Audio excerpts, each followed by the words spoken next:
I saw Josh Dubois of the AP tweeted last night after the Saints erased a 15-point deficit, they'd never come back and won while trailing by 15 or more points entering the fourth quarter ever. 0-135, now 0-136 because the Jaguars, Peter, after the foot came completely off the gas, once they were up 24-9, they just thought it was over. The Saints didn't comply, and we ended up with a pretty exciting finish. And good morning.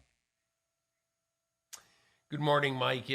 I don't want to be Joe negative on this morning, but if you're watching that game and you're a Saints fan, I don't want to say alarmed, but I would say surprised that here we are in Game 7 of the Derek Carr era, or maybe we should call it the Derek Carr experiment in New Orleans. And he was, and I mean, I guess it was the offense in general, but it sure seemed like to me it was directed at him. He was booed lustily at this game last night. And, I have a theory on this. Okay, and my theory is that, NFL fans have very, very convenient memories. NFL fans think of themselves as being very sophisticated and all that, but in essence, they are very optimistic human beings. And the New Orleans Saints fan in the offseason thought, oh my God, we got the biggest break on the planet. We got Derek Carr.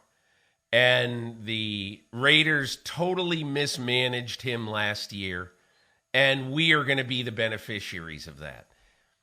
Conveniently forgetting that the guy who worked with Tom Brady for much of 2 decades, and who Brady has said, basically, I just let Josh handle the offense, and I'm paraphrasing, but it was Josh McDaniels who basically designed what the Patriots ran for a long time. And so he goes to the Raiders, and it ends in an ugly divorce after 15 games.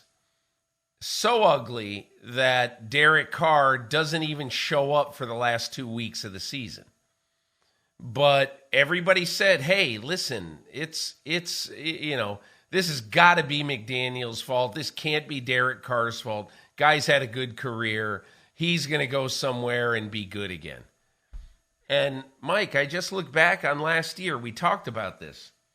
I just looked back at last year, and here's a guy, Derek Carr, who threw for 310 yards in a game one time last year. I'm sorry, 0 times last year. And in the first 7 games this year, he's done it once. So 310 yards in a game is, I don't want to say it's modest, but it's just, it's good, but it's not great. And he's done it one time now, in his last 22 games. And, Mac Jones has done it more. Daniel Jones has done it more. Pick any quarterback, basically, in the NFL who's been playing and is warm-blooded, and they've done it more than Derek Carr. And I'm just making this point. There was so much, especially in the first, say, 2.5 quarters or so, there was so much dysfunction in that offense last night where, on one of the times he throws the ball to nobody in the left flat when Alvin Kamara is running upfield. Now, that's probably Kamara's fault. He went like this. It's Kamara's fault. But time and again, he is misfiring. And I just look at this, and again, I don't mean to slight the Jaguars. They got a road win against a decent team. Not a great team, maybe not even a good team. But they got a road win against a decent team, and good for them with a quarterback who was hurting and all that. But, Mike, I just don't think things look good for the New Orleans Saints and their offense. And it's going to be easy to forget how they struggled throughout much of the game because after the pick six by Foye Oluokun, scores the touchdown, Josh Allen does the "Are you not entertained?" And no, at the moment I wasn't. It was 24-9. I'm not entertained. I'm bored. It's over. I became entertained once the Jaguars stopped playing defense and the Saints started clicking, and it was 24-24. Then I was very entertained.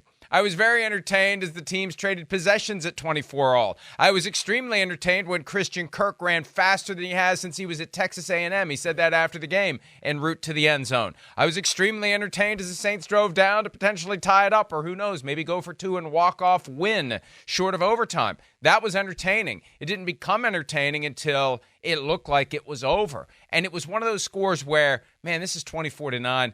But it feels like the Jaguars are beating them a lot worse than that. How did that game end up being tied? That's what was amazing. So one of the reasons that it was 24-9 and should have been worse is because, as you said, the Saints offense just doesn't seem to be clicking. They've got pieces. They just aren't getting the ball to them at the right time, in the right spots. Alvin Kamara still looks like he has some burst, although 3.6 yards per carry. 17 attempts, 62 yards. A lot of lateral running and not hitting the edge by Alvin Kamara. Just go north-south. He had one big run. And back one big run. Yeah. And back to Carr. He threw the ball 55 times last night for 301 yards. That's an average of 5.4 yards per attempt. That's not good. That's not an offense that's clicking.